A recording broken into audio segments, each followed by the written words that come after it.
ઇન્દોરમાં dumping સાઇટને લઈને વિરોધ કરવામાં આવ્યો છે। બાલાસિનોરમાં કેમિકલ સાઇટ બાબતે વિરોધ કરાયો। ચામડીના રોગ, ખેતીમાં નુકસાનને લઈને ખેડૂતોમાં રોષની લાગણી છે।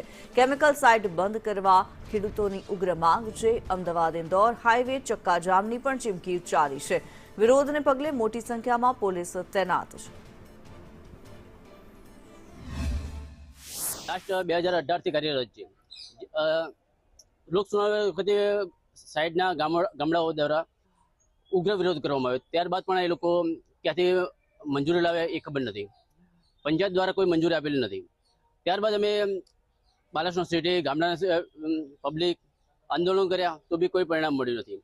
ત્યારબાદ ધારાસભ્ય સાહેબ શ્રી રજૂઆત કરી તો બી કંઈ પરિણામ મળ્યું નથી। અમારી એક જ માગણી છે કે હવે બાલાસિનોર ડમ્પિંગ સાઇટ કાયમી ધોરણે બંધ થવી જોઈએ અને આજે તારીખ 1/7/2026 ના રોજ અમદાવાદ ઇન્દોર હાઈવે ચક્કાજામ કરવાનો પ્લાનિંગ કરેલો છે।